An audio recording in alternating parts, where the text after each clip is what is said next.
I'm Mark Nordenberg. Over the course of many years, I have held many jobs at the University of Pittsburgh. For the last decade or so, I have been blessed to serve both as chair of Pitt's Institute of Politics and as director of its Dick Thornburgh Forum for Law and Public Policy. And it is in those roles that I stand before you today and want to welcome you to this very special program on behalf of the Institute, on behalf of the Thornburgh Forum, and on behalf of the David Frederick Honors College. The American Experience Distinguished Speaker Series is the oldest lecture series at the University of Pittsburgh, having been started by Robert Hazo about 55 years ago. And for many of those years, the program was produced in partnership by what we then just called the Honors College and the Thornburgh Forum, but COVID hit and there were changes of leadership within the Honors College. And so for a period of time, the Thornburgh Forum was kind of pushing things forward on its own. But Dean Nicola Foote and I have been talking about re-engaging for several months, and that's what we are doing publicly today. She is not only here this afternoon, but is enthusiastic about this new joint venture. And she'll be back on stage later in the program to play a role. In a room with too many VIPs for me to mention all of them, let me first say to Mrs. Cardin how nice it is to have you back. I also want to acknowledge the presence, and he just snuck in the back door, of Kevin Washoe, who is the Senior Vice Chancellor for External Relations and someone I have known since he was the president of the Student Government Board as an undergraduate here at Pitt.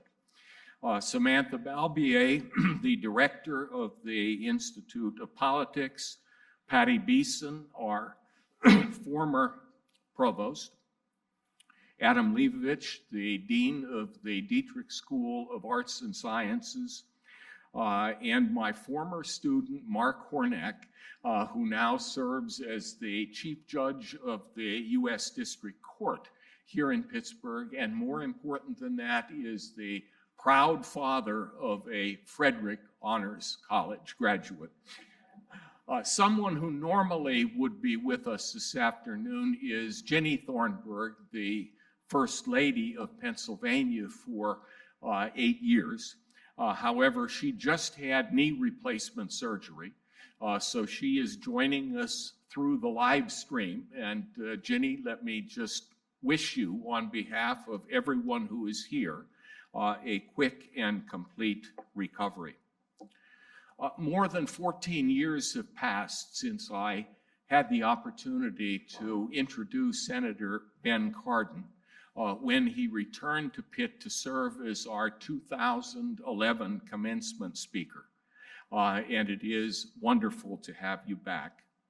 By any measure, Senator Cardin's lifetime of public leadership has been extraordinary, and one consistent theme has been his tireless commitment to shape legislation that affords more and more Americans fair access to the American dream.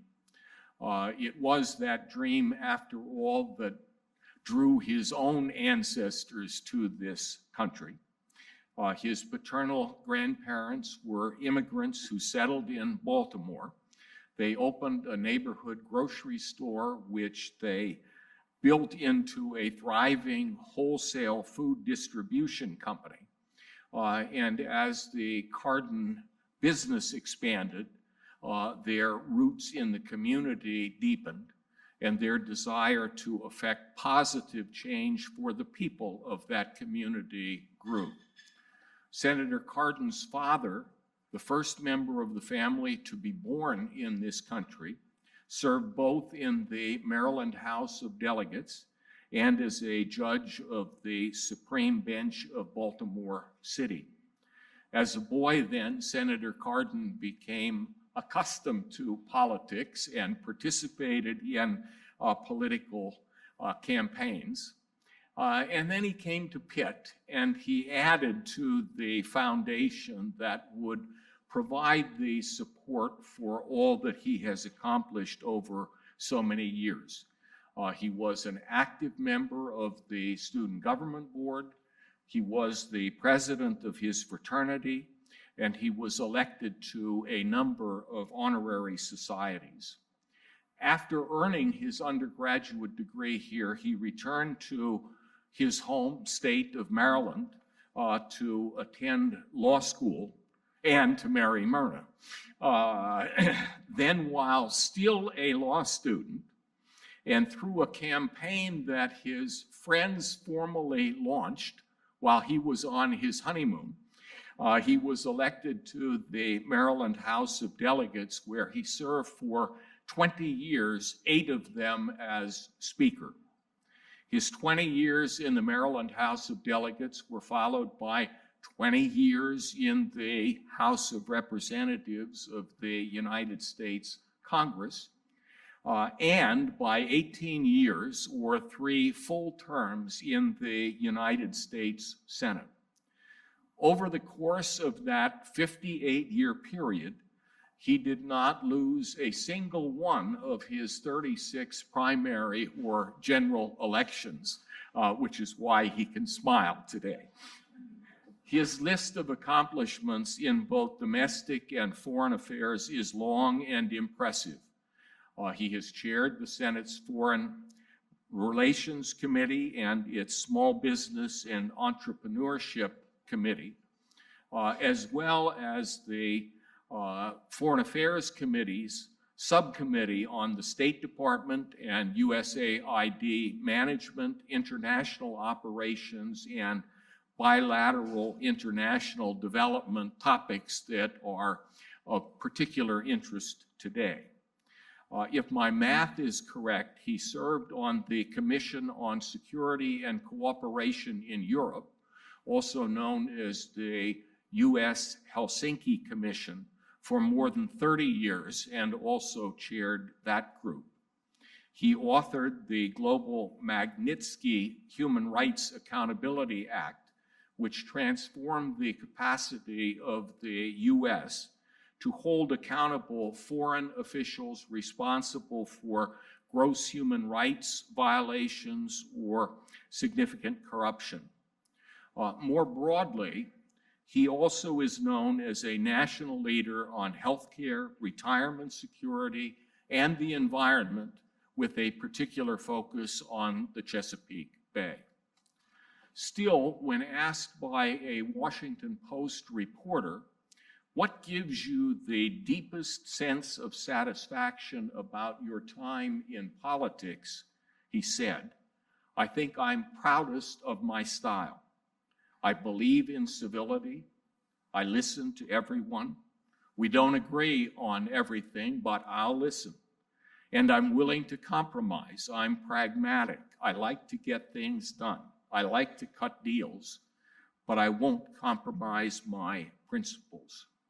According to his staff, this is what it means to be Cardinesque. Let me share just one statement from the avalanche of tributes extended to Senator Cardin as he prepared to bring his time in the Senate to a close earlier this year. This statement was offered on the floor of the Senate by Republican Senator Roger Wicker from Mississippi. He said, "If I live to be 100, I will not see a finer leader in terms of intellect, talent, savvy, accomplishment, leadership, and statesmanship." That's quite a statement, particularly coming from someone on the other side of the aisle. In running for office, Senator Cardin sometimes featured testimonials from those who would describe him as my friend Ben. Well, we're very grateful that our friend Ben is back at the University of Pittsburgh today. Please join me in giving our distinguished guest a warm Pitt welcome.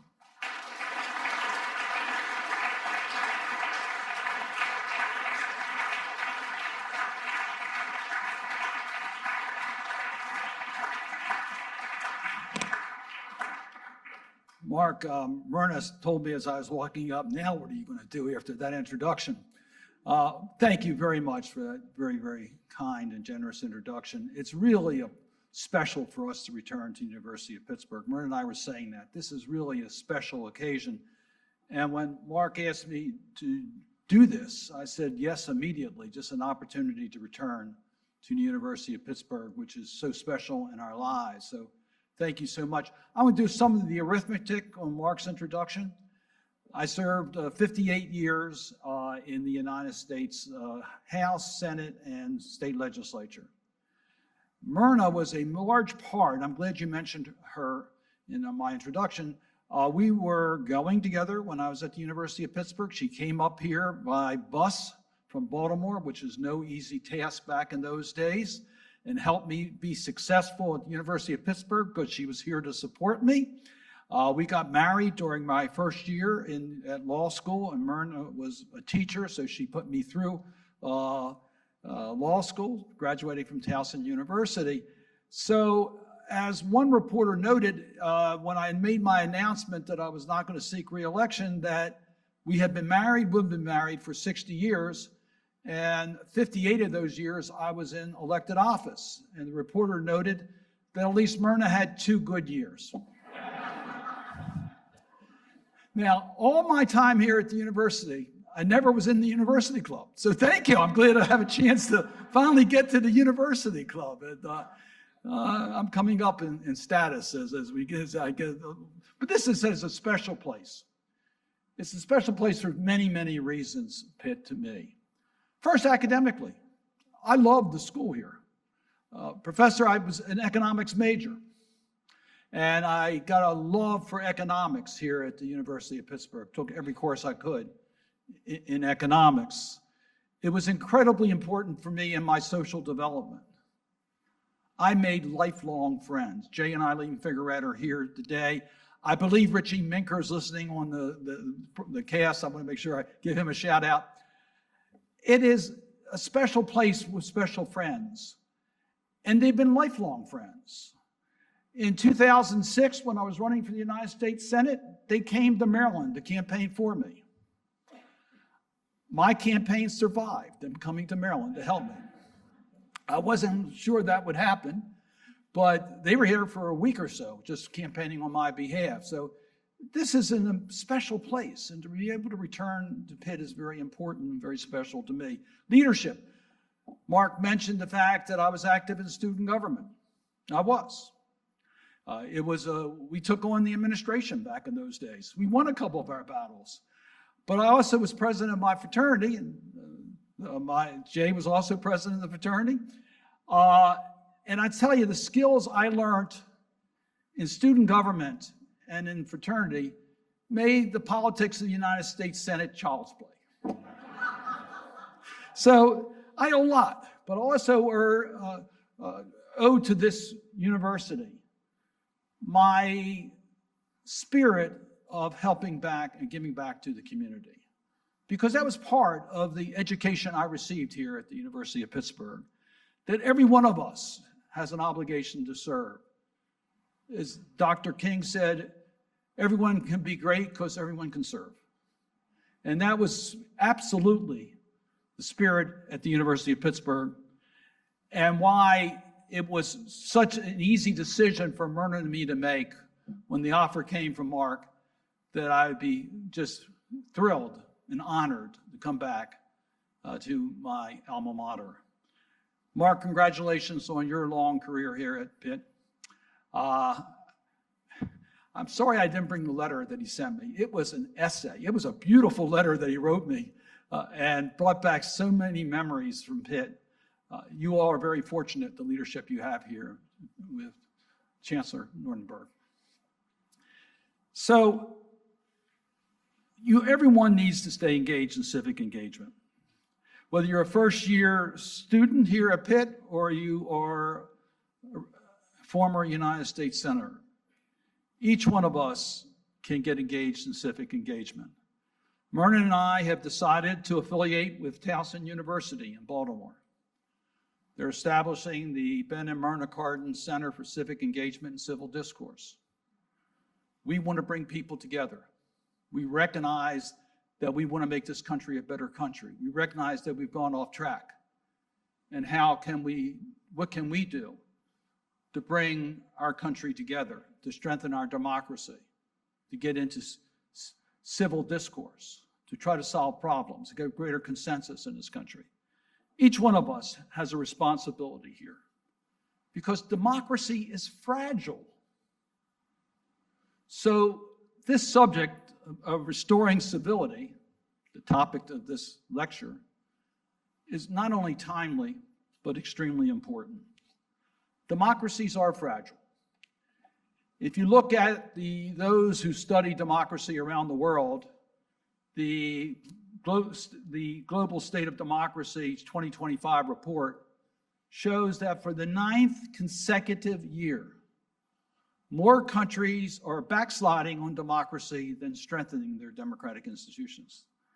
And if you look at the Freedom House report, for the 15th consecutive year, more people in this world, less people in this world are living under democratic rule every single year. Democracy is backsliding. Dissatisfaction with democracy has reached an all-time high here in the United States. People questioning whether democracy is the right form of government. And you know what age group is the most skeptical of democracy?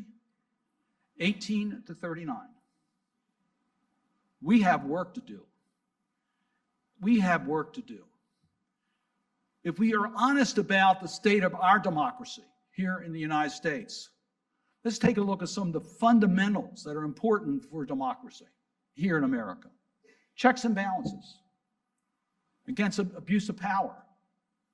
It's interesting, this is the first Monday in October. Supreme Court is convening. We hope it'll be an independent Supreme Court. I know we have a chief judge here, so I have to be careful what I say. But what is the state of our judiciary? Is it truly an independent branch? Will its court orders be respected? I never thought I would question that here in America. But today I do question that. Will we at least put for the courts politics aside? I still remember the battle in the Senate for Merrick Garland's confirmation, or lack of confirmation. Have we politicized the judicial branch of government to such an extent, Article 3, that we no longer have the confidence that the judicial branch of government can act as an effective check and balance on our system? But the entity that is really there against abuse of power, and believe me, our founding fathers were very concerned about the abuse of power coming out of the experiences of the monarchy in Great Britain. They really wanted to make sure we had a check and balance, and the Congress was the check and balance. It's interesting, in some papers today, that's Baltimore Sun, their editorial says Congress is only the true check on the limitless executive power. They urge in their editorial today, write an email or letter to your member of Congress or senator to awaken them from their constitutional slumber. I see what's happening in Congress. The power of the purse string, critical for the Article 1 for the Congress to assume that power. And yet they have ceded that power to the president. Programs that have been authorized and appropriated are not funded. And Congress is allowing that to happen.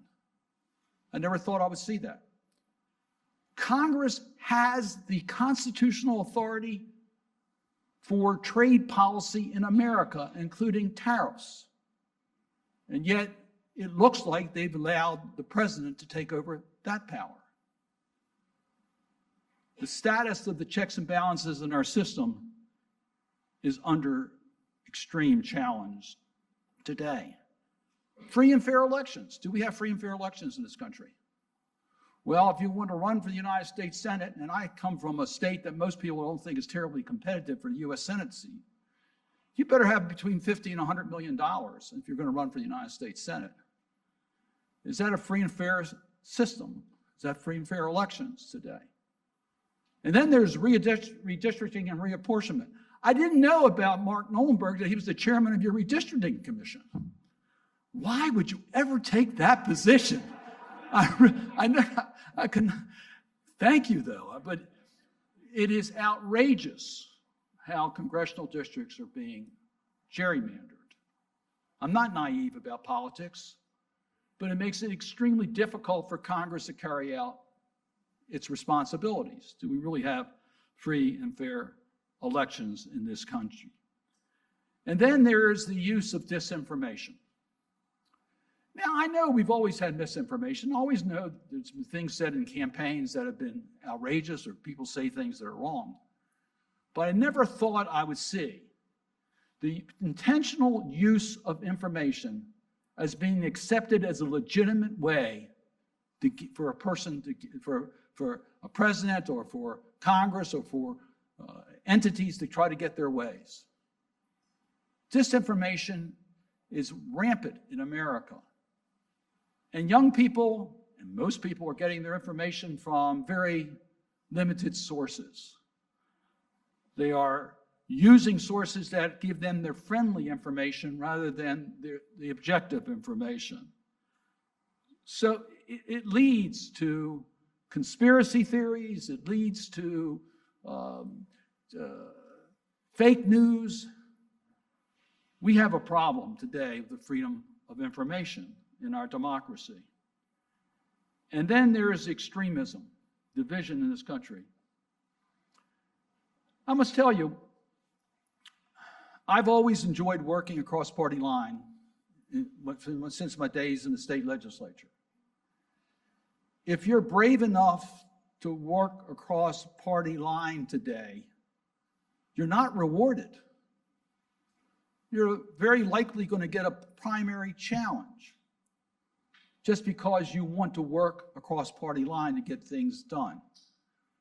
So many of my friends that I've worked with over the years, Republican friends, have chosen not to run for re-election because they thought they would be primaried and they would lose their race, or they were primaried and they lost their race. And it's also happening on the Democratic side of the aisle today. Extremism is rewarded. Trying to bring our country together is penalized. We need to do something about that. Now, democracy is not a spectator sport. It requires your presence, passion, and persistence. You need to be engaged with civic engagement. Your responsibility is to make our community a better place for all, to strengthen our democratic institutions. But if you do that, you need to be informed. To be informed, as John Adams says, liberty cannot be preserved without a present knowledge, a general knowledge among the people. A general knowledge among the people. Liberal arts education is a fundamental part of being an informed person. It's a challenge today. Where do you get your information again? From Instagram and Facebook and TikTok? How do you become informed? Disinformation, fake news, conspiracy theories. There's been a decline in the interest in liberal arts education, the humanities. A couple decades ago, we made a concerted effort to try to catch up with the rest of the world in STEM fields. It was the right thing to do. I don't disagree with that, but not at the sacrifice of understanding the humanities. And that's exactly what's happened. The interest in the humanities are not what they used to be. And too many people are leaving our colleges and universities without a sound foundation in general knowledge. Now, my education at Pitt, yes, you trained me to go forward in my field of interest. I went on to become a lawyer and a legislator. And I had the fundamentals in order to be able to do that through my education here at Pitt. But you also taught me the importance of the humanities. Chancellor Nordenberg mentioned the 2011 commencement speech. My 2011 commencement speech, I said, Pitt encouraged me to take courses outside of my comfort zone, such as Introduction to the Arts. I learned to appreciate the beauty and creativity of the arts. Also taught me about education and economics and history. History matters. And young people do not know history. It matters. David McCullough, the great historian, author, his books are so rich about the importance of understanding history. Myrna and I attended a history book festival 2 weeks ago in Delaware.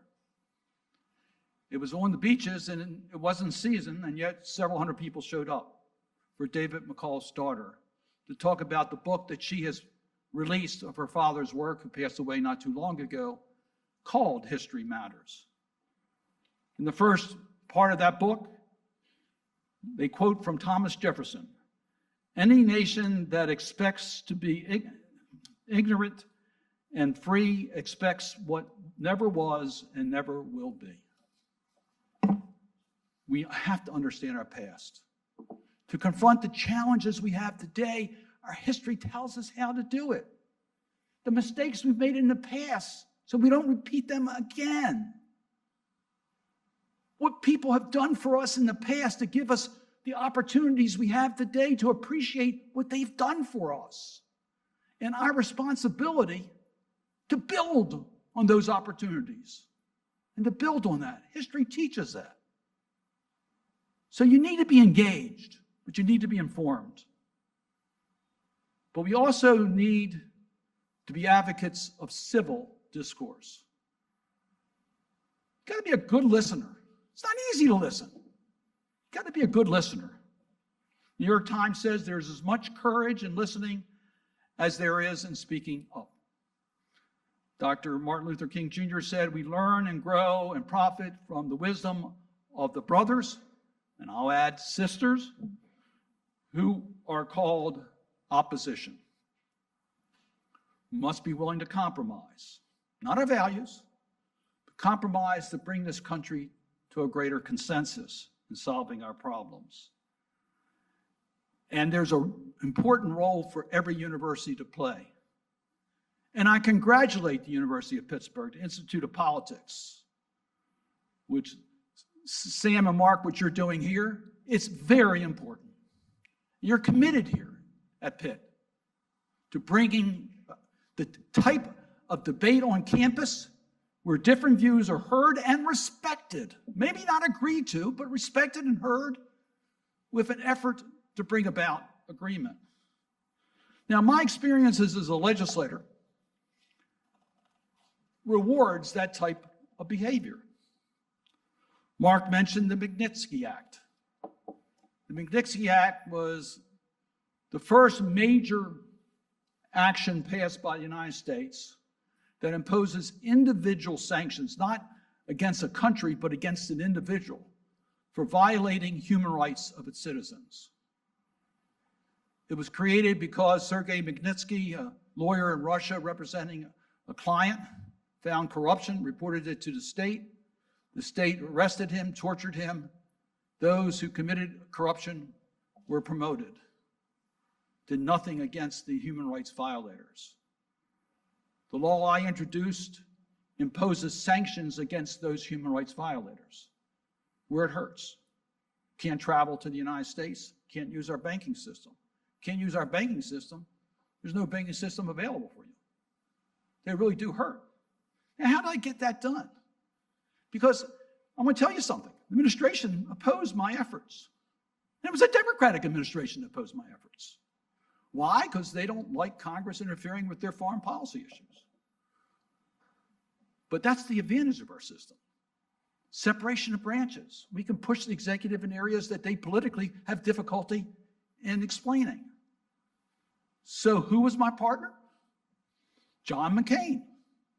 Now, John McCain and I don't agree on a lot of issues. The late senator, conservative Republican, but we agreed on human rights. And he happened to be at the time the ranking member on the Armed Services Committee, which was helpful for me to have as a partner on the issue. We got it done. And you mentioned Roger Wicker, Republican from Mississippi. He helped me make that law permanent and global. That's how you get things done. And today, everybody claims credit for the McNixie sanctions, including every administration says it's the best things out there. It's going to remain. Let me give you one or two other examples of what I've been able to get done. Working with Marco Rubio. Now, that's an interesting one for me to work with. He was chair, and then I was chair of the Small Business Committee, and then he was ranking, and I was ranking at one time. COVID struck. We had to save small businesses. We had to act quickly. The only way that was going to be done is if Democrats and Republicans could work together. I wanted to include nonprofits because they're part of our economy. The Republicans didn't want to do that. The Republicans wanted to use private banks as the main vehicle for the loans. I wanted government to make the loans. We compromised. I got the broader coverage, he got the private entities, but I also was able to get special appropriations for community development financing institutions that work in underbanked communities. That's how you get things done. And quite frankly, it saved our economy. Because we worked together, we listened to each other, we got things done. One last example is with Congressman Rob Portman, dear friend of mine. We became friends when I was in the House of Representatives. Working together, a Republican from Ohio, a Democrat from Maryland, we brought in all the stakeholders in regards to how we could expand pension and retirement issues for workers. Brought in labor, brought big business, small business. No interest by the Democratic leadership. No interest from the Republican leadership. No interest from the administration. They had their other issues. We got it done. We got it done. There are millions of people today that have retirement funds that would not have had it. The savers credit for low-income workers. Because Democrats and Republicans worked together and listened to each other. Got results. I'll let you in a little secret. No one senator has a monopoly on knowledge. You're going to get better legislative solutions if you open up the lens of participation. I'll tell you something else. If you broaden the support, the policies will stand the test of time and won't be repealed every 2 years or modified every 2 years. More stability in the law.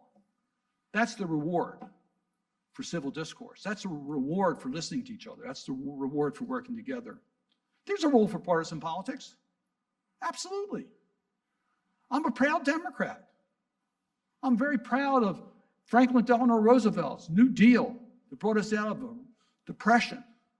Supported that government involvement. I was a student at Pitt when John F. Kennedy took the oath of office as president. He motivated our generation to public service. I was so proud of President Obama making a major step forward on healthcare being a right rather than a privilege. That was Democrats that put those on the agenda. There's a role for partisan politics. Just look at the last election. You don't think elections matter? They do matter. Dwight Eisenhower said the future of this republic is in the hands of the American voters. He is right. It is in the hands of the American voters. We all, whether you're for this guy or that person or this woman, you all want to participate and vote in our election. Now, there's one area that after elections are over and the political cards have been dealt, it's time to come together and work for the American people and put your partisan politics on a lower level so we can solve problems. There's one area where this is absolutely vital, and that's in foreign policy. And I'm going to speak now as the former chair of the Senate Foreign Relations Committee. Former Senator Arthur Vandenberg said partisan politics must stop at the water's edge. And he's absolutely right about that. U.S. foreign policy has traditionally been value-based. supporting democracies, supporting anti-poverty programs globally, supporting public health globally, supporting democracies and democratic institutions growth around the world, value-based as compared to what I call transactional base. What's in it for the country immediately? Can they get a good trade deal?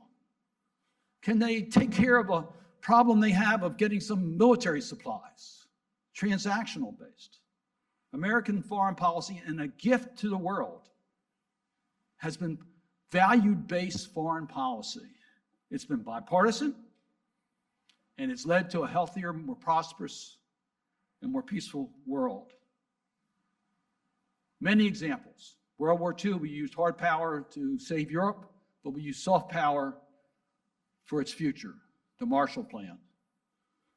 USAID, proud program providing help to countries who need help in these areas. President Bush's PEPFAR program, transactional. It was transformational. We dealt with AIDS epidemic, HIV/AIDS. We now have it under control. Why? Because of PEPFAR, because the U.S. value-based foreign policy. Trafficking in persons, raised by the United States, and we raised it in the Helsinki Commission and the OSCE. To end modern-day slavery. Now, every country in the world is committed to trying to do something to stop trafficking, whether you're a destination country, or origin country, or transit country. I kept on my desk in the United States Senate the annual report on trafficking in persons. And when a foreign dignitary met with me, I opened up the page on that country to see how well they were doing. They knew that, and they were prepared. The United States has changed the whole landscape of the acceptability of trafficking. That's value-based, but this is being challenged today. Think about how we're handling Ukraine, or how we're handling trade today, or how we're handling immigration. Is it value-based? We need your civic engagement. If you believe America, which is the only country in the world that can be the leader on foreign policy issues, needs to return to its traditional base. So yes, you got to be informed, you got to be civic engagement, you got to participate in civil discourse. But there's one other ingredient I want to add to this, and that's the ingredient of hope. Not everybody today has hope. But I just want you to know, I agree with Frank Rooney, the journalist, who said that hope is not an option, it's an obligation. We all have to carry hope because it motivates us to do what we need to get our country back on track. Bill Clinton said there's nothing wrong in America that can't be fixed by what is right in America. In my lifetime, I've seen amazing things happen that I never thought I would see. Myrna and I visited Berlin when it was a divided city. Went through Checkpoint Charlie, harassed by the East Germans. I walked up to the Brandenburg Gate and saw machine guns aimed at me from the East German side. We returned a few years later with hammer in hand to knock down the Berlin Wall. We got our photographs. We also got part of the wall. There's a little bit of asbestos in it, but still a nice thing to be able to have. And we've returned many times to see a unified Germany. Amazing things can happen when people get involved. I saw Barack Obama elected president of the United States, a person of color. Did we ever think that was going to happen in our lifetime?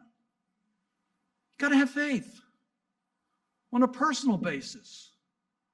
As Mark pointed out, a grandson of immigrants, a product of the Baltimore City public school system, and a graduate of the University of Pittsburgh, a United States senator.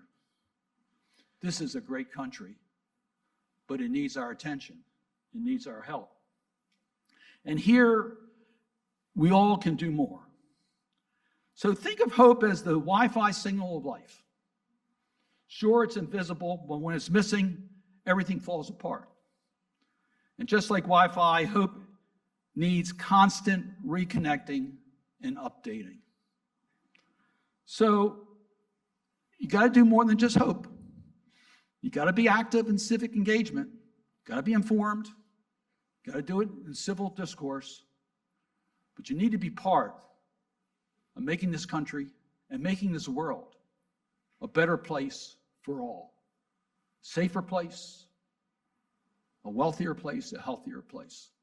The University of Pittsburgh is doing their share. I have great confidence that you will continue to be a leader in this space of training leaders for this mission. Go Panthers.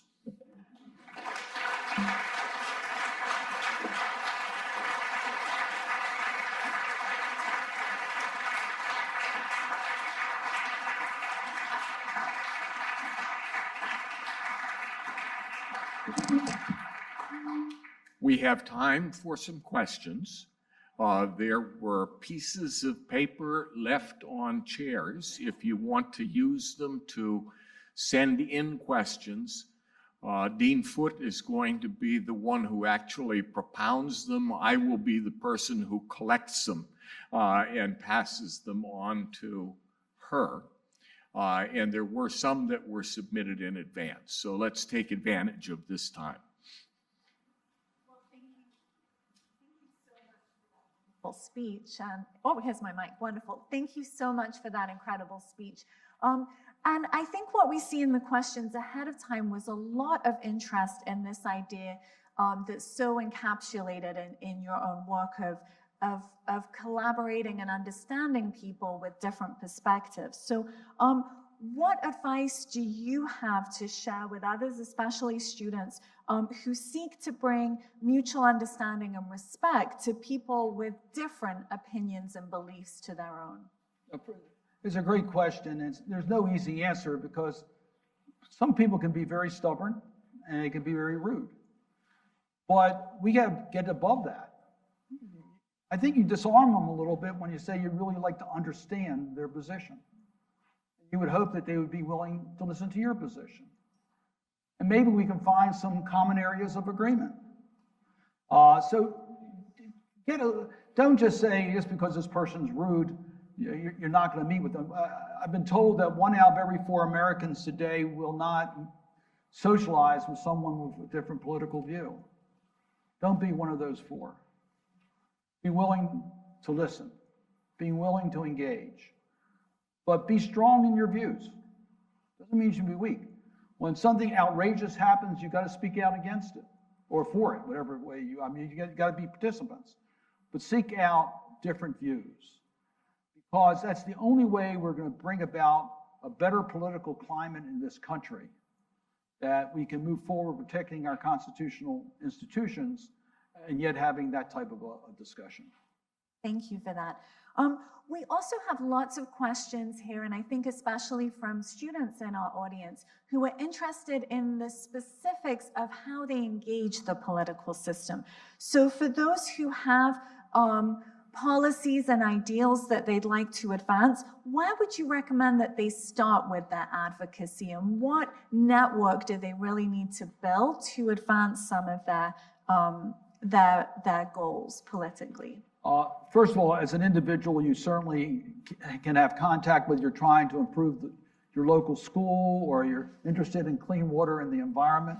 There's things that you can do as an individual to speak out against things that are happening in your community that you think are right or wrong. You're going to be more effective if you can join groups that work collectively on these issues, because they understand where the decision points are going to be made. And if you work with them, they'll tell you, look, it's important for you to be in Harrisburg on this particular day and meeting with your legislators, or it's important for us to really communicate as much as we can on this issue at this particular moment, or we're going to have a group demonstration, peaceful demonstration, and this is an important moment on this issue. We're going to get a lot of attention, or we want you to be at this debate. So I think joining people of like minds, there's a lot of organizations that are set up for education, for healthcare, for the environment. And they know how to organize and should be part of that. Thank you for that. You also spoke very powerfully today about challenges with disinformation, with the challenges of identifying what are the most reliable sources. And some of our questions here, and again, especially from students, are asking about how they can both determine that the sources they are using to inform their opinions are the most reliable, and also how do they articulate to others when they're engaging in idea exchange why certain sources are especially valuable. At a university, you should know the answer to that question. It's called research. Don't accept what you hear on cable news or you get a flyer. Do your own research on that issue. Find out the facts. You know, on one hand, everyone's entitled to their own opinion, but not their own set of facts. Get independent sources. Opinion pieces are fine, but they're not facts. Cable news is entertainment, it's not facts. So do your best on research and be serious about it.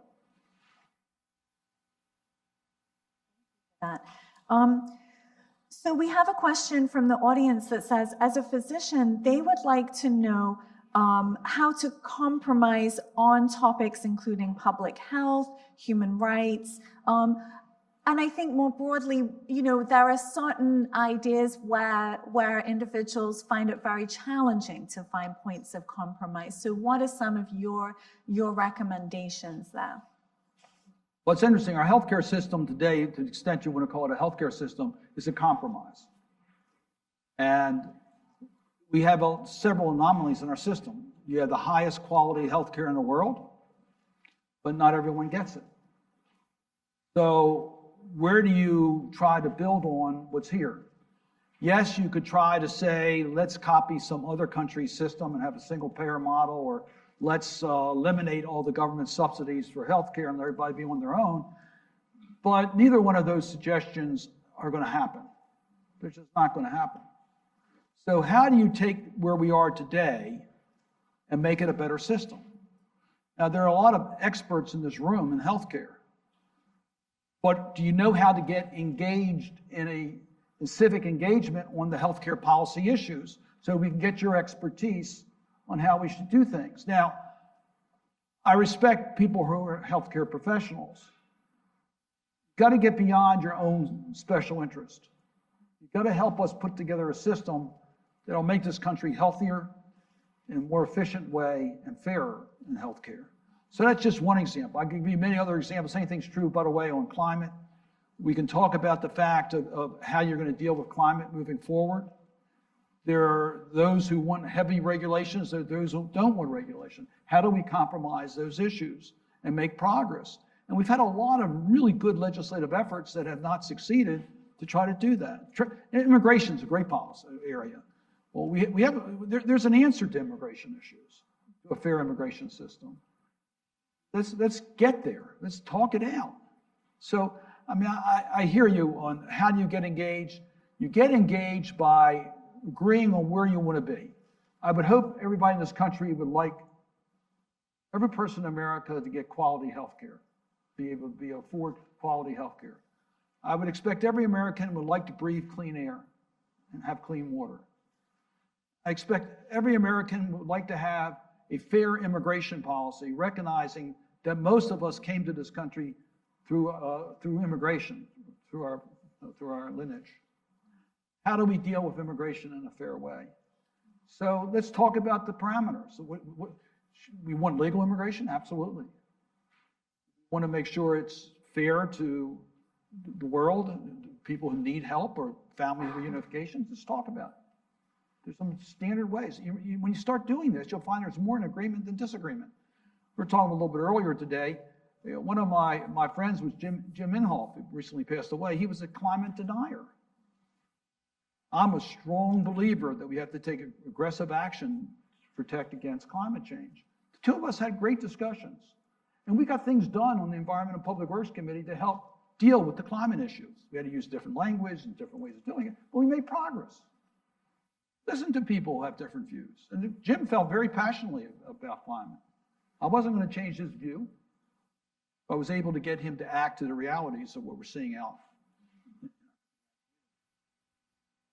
For that. And I think that point about moving from specific areas of expertise and into the policy realm was so important and reflects some of the questions we've had from students. In particular, we have a student who'd like to know, what is your biggest piece of advice for students who are interested in public policy but are not majoring in fields like political science? For example, if they're STEM majors or health professions majors, how do they begin to connect their values to the civic process?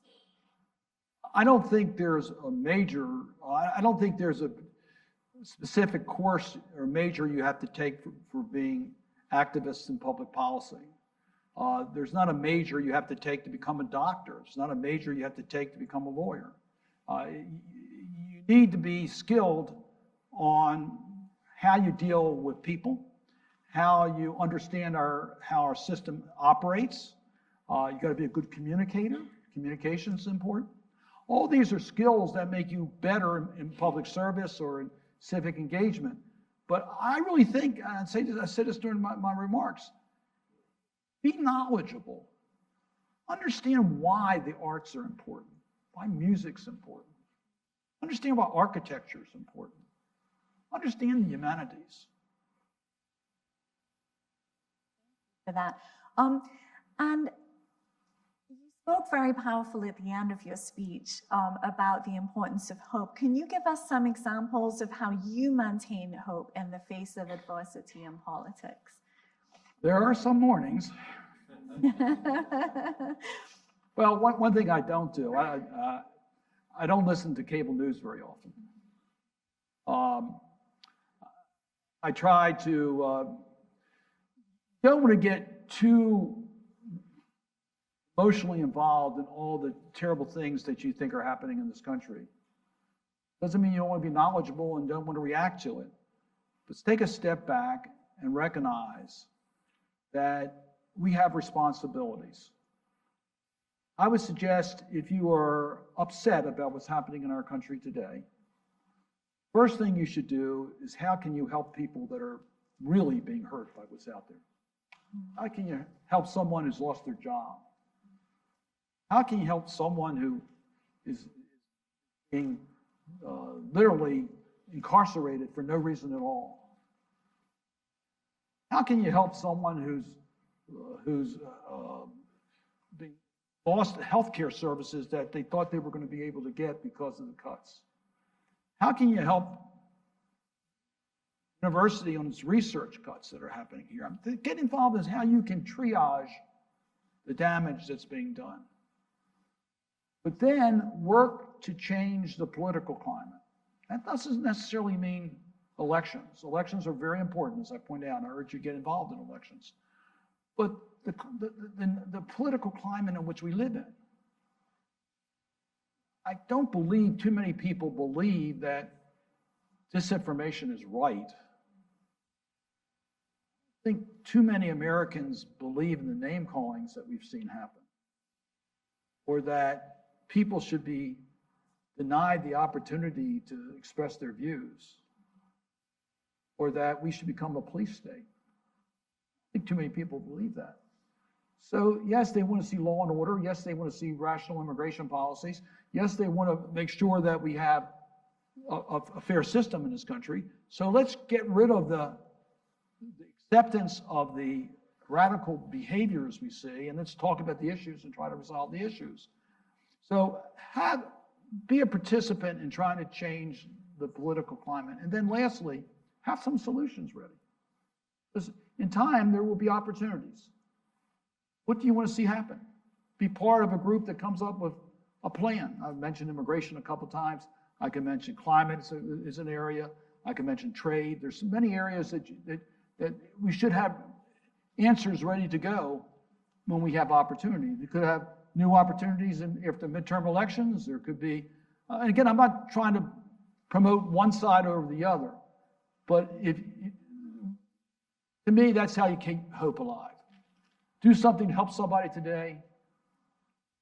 work for a political environment that's better for your values, and prepare for that day when you have that opportunity. Well, thank you so much. And I think that that suggestion of bringing solutions and looking for opportunity is a wonderful ending point for us. So I just want to thank you, Senator Cardin, for such a powerful and illuminating conversation.